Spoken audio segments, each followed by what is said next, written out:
Bienvenue à tous dans cette nouvelle perspective. Cette plateforme de yoga intégral est parrainée par l'université Aro Asura, en Inde, ainsi que par les organisations Sir Shubindo Integral Life Center Asura et ici à Fountain en Caroline du Sud. H. Perama, fondateur de notre université et visionnaire derrière les centres de vie intégrale de Sri Aurobindo, est ici avec nous aujourd'hui. Je m'appelle Rodi et je suis accompagné de Vladimir, le modérateur de notre webinaire aujourd'hui. Avant de commencer notre session, prenons quelques instants de concentration. Aujourd'hui, nous poursuivons notre voyage sur le rapprochement entre science et spiritualité, ou l'union de la matière et de l'esprit.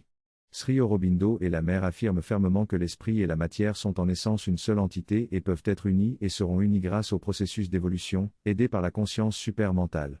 Ainsi, la question n'est pas tant de savoir si un tel pont ou une telle union est possible, mais plutôt la nécessité d'une approche plus intégrale ou holistique de la science, ce que Sri Aurobindo appelle une plus grande science. Aujourd'hui, nous avons l'honneur d'accueillir Shirdalu, qui partagera ses connaissances sur cette science plus grande, ou sur une approche intégrale de la science. Nous vous souhaitons la bienvenue, Shirdalu, c'est toujours un plaisir de vous avoir parmi nous. Avant de vous remettre le microphone, je rappelle à tous que nous répondrons aux questions à la fin du webinaire. N'hésitez pas à les taper dans la boîte Q&R en bas de l'écran à tout moment pendant le webinaire. Cela dit, je vous laisse la parole, Vladimir. La non-localité signifie que quelque chose est répandu partout dans l'univers, mais lorsqu'on l'observe, il se transforme soudainement en une fonction d'onde qui se rétrécit et devient une particule ici ou là, ou pas du tout. Cela ne fait aucune explication, cela décrit quelque chose qui ressemble presque à un phénomène magique. En physique, cela est présenté comme la réalité, mais pour un enfant, cela ressemblerait plutôt à un conte de fées. La physique utilise également des concepts tels que la dilatation ou la compression de l'espace et du temps, ou encore la courbure de l'espace-temps par un trou noir. Pour le physicien, cela n'a aucun sens, même s'il y a des équations qui décrivent ces phénomènes. La physique moderne se contente souvent de décrire sans vraiment expliquer. Cependant, il y a une base sous-jacente sur laquelle des explications peuvent être trouvées, appelée l'éther, qui a été rejetée par la physique il y a près d'un siècle. Sri Aurobindo affirme que l'éther existe en tant que support invisible de la matière, bien qu'il soit difficilement détectable matériellement. Il est temps de réintégrer l'éther dans la science pour atteindre une science intégrale. Lorsque l'on approche de la vitesse de la lumière, l'espace se déforme et le temps se dilate.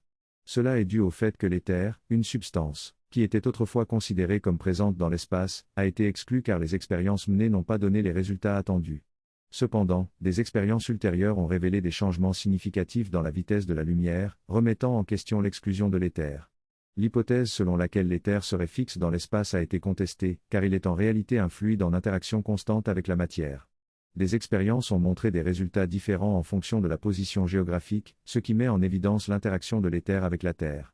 Malheureusement, ces découvertes ont été éclipsées par la nouvelle idée d'Einstein, qui a ignoré des expériences contradictoires afin d'éviter de remettre en question les théories existantes. Cette exclusion de l'éther a conduit à une perte fondamentale dans la physique moderne, car elle nie l'unification des principes. En considérant l'éther comme un milieu dans lequel la lumière se propage, on constate que la vitesse de la lumière n'est pas fixe, mais varie en fonction du milieu dans lequel elle se trouve. Cela contredit l'idée d'une vitesse de la lumière absolue acceptée par la physique moderne. L'espace vide lui-même possède des propriétés électriques et électromagnétiques, telles que l'impédance, la permittivité et la perméabilité. Cette vacuité de l'espace possède une énergie et une élasticité, comme en témoigne le champ magnétique généré autour d'une bobine par le courant électrique. Ces propriétés de l'espace sont importantes pour comprendre l'unification des principes fondamentaux de la physique. Le texte discute de l'importance de l'éther lumineux dans la compréhension de phénomènes tels que le magnétisme, l'électricité, la gravité et les particules subatomiques. L'auteur soulève des questions sur les explications traditionnelles de la physique et propose que quelque chose d'essentiel manque dans notre compréhension. Il fait référence à Einstein et à sa théorie de la relativité générale, qui introduit un nouveau concept d'éther. L'auteur soutient que les équations mathématiques sont valides, mais que leur interprétation est incorrecte. Il souligne que le terme éther est souvent évité dans les publications scientifiques contemporaines, probablement pour des raisons politiques. L'auteur suggère que l'éther lumineux joue un rôle central dans notre compréhension de la réalité et que son exploration pourrait conduire à de nouvelles avancées en physique. Nikola Tesla était un étudiant du Vedanta et un adepte de Swami Vivekananda. Dans l'un de ses livres, il décrit la recherche de l'humanité pour trouver les réponses ultimes et reconnaît que toute matière perceptible provient d'une substance primaire appelée l'éther akashique, qui est affectée par la force créatrice appelée prana. Cette substance primaire se transforme en matière grossière en mouvement, puis revient à son état d'origine. Tesla utilise ces termes akasha et prana pour expliquer l'apparition de la matière. Il suggère que la matière peut être créée et dissoute à partir de l'éther, ce qui serait à la base de phénomènes tels que la matérialisation et la dématérialisation. Il explore également la nature de l'éther, qui peut se modifier et prendre différentes formes.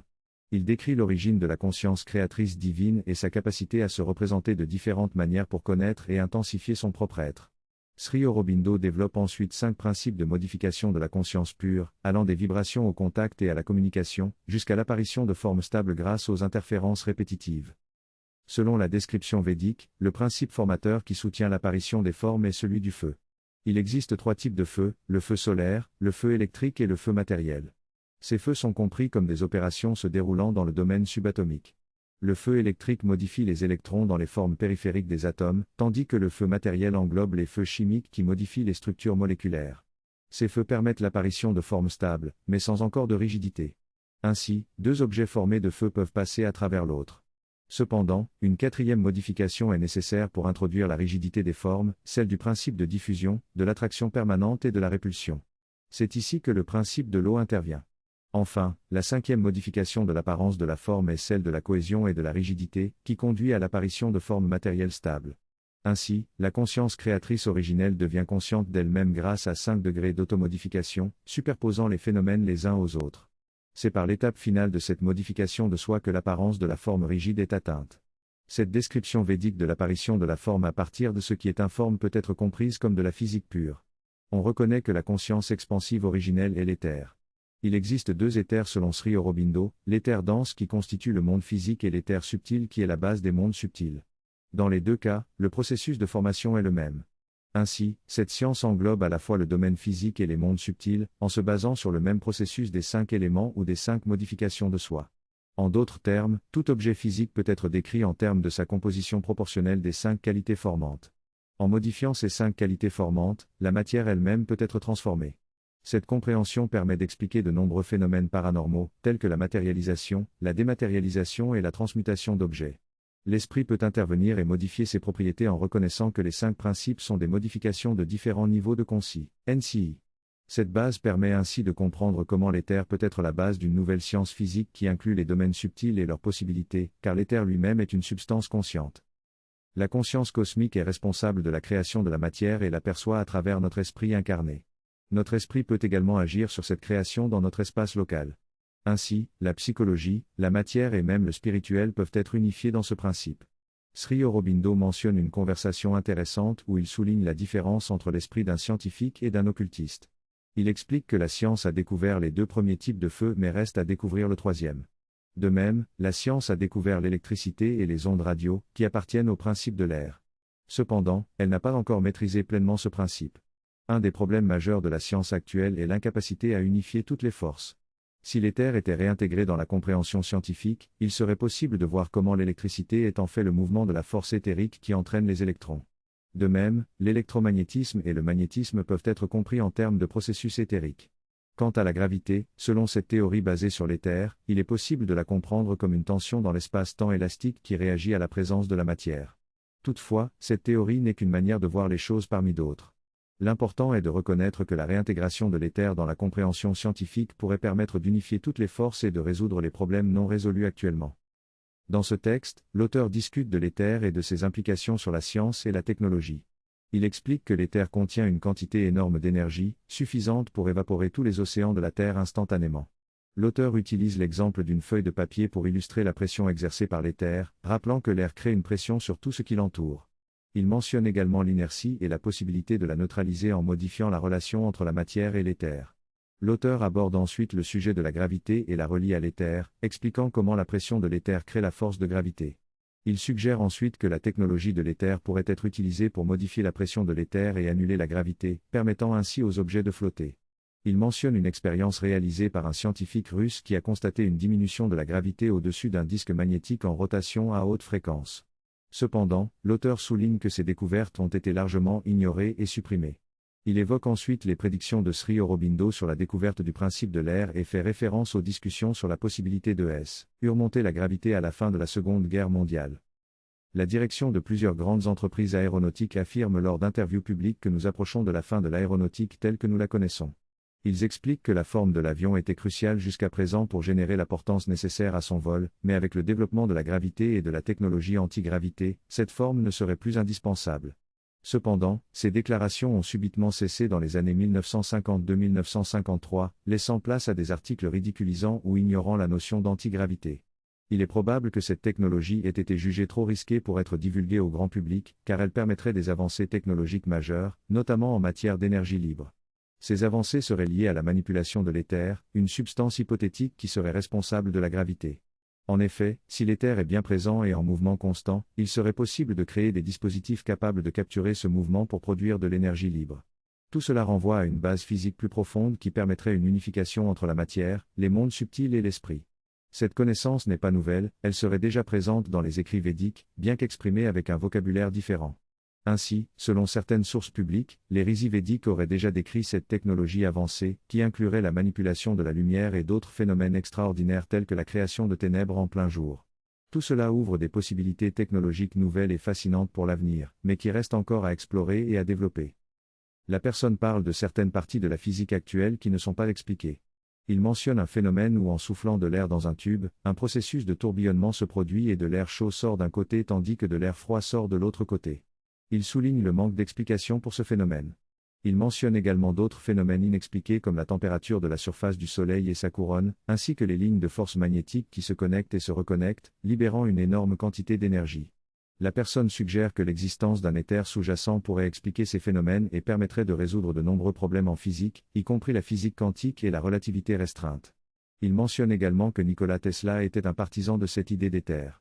Ils évoquent la possibilité de voyager plus rapidement que la lumière, de matérialiser et de dématérialiser des objets, et d'utiliser l'éther ambiant pour puiser une énergie infinie. Enfin, la personne mentionne que la mère était intéressée par les ordinateurs et qu'elle expérimentait avec eux pour voir comment les circuits réagissaient à la force spirituelle. Il raconte 2 anecdotes où la mère a fait des prédictions sur l'avenir des ordinateurs et a encouragé des projets liés à leur développement à Auroville. Dans ce passage, l'auteur évoque la vision de la mère, Moser, concernant les technologies du futur. Il explique que certaines connaissances avancées sont actuellement réservées à une élite, les Gatekeepe, afin de préserver l'ordre économique existant. Il donne l'exemple d'une technologie permettant de puiser de l'énergie dans l'éther, qui pourrait fournir gratuitement de l'électricité à un foyer. Cependant, il souligne aussi les dangers potentiels d'une telle technologie, notamment en termes de militarisation. Il mentionne également la possibilité de modifier les champs gravitationnels à l'aide de l'éther, permettant ainsi de créer des moyens de transport innovants. L'auteur évoque ensuite l'impact de la science de l'éther sur les technologies de l'information, en mentionnant le passage de l'électronique à la photonique, qui utiliserait dramatiquement moins d'énergie. Il suggère que la communication et les voyages plus rapides que la lumière pourraient être une conséquence de l'éther, mais ne mentionne pas d'implication directe pour l'intelligence artificielle, IA. Le conférencier explique comment la science et la physique peuvent être unies avec la spiritualité. Il mentionne que la compréhension des sciences physiques par les yogis consiste à observer comment la nature accomplit ses processus. Il donne l'exemple de l'eau qui, contrairement à d'autres substances, se dilate lorsqu'elle gèle, ce qui permet à la glace de flotter à la surface des lacs et de protéger la vie en dessous. Il souligne que cette propriété unique de l'eau est un exemple de la créativité divine et de l'intelligence cachée derrière la nature. Le conférencier encourage les pratiquants spirituels à apprécier la beauté et les merveilles de la création divine par le biais des sciences. Il mentionne également que la science devient de plus en plus matérielle et que la spiritualité devient de plus en plus scientifique, soulignant l'importance de l'éthique dans les domaines scientifiques. Il mentionne également certains problèmes scientifiques actuels tels que la théorie de la gravité et la théorie de la matière sombre, qui sont des tentatives de combler les lacunes de la science sans éther.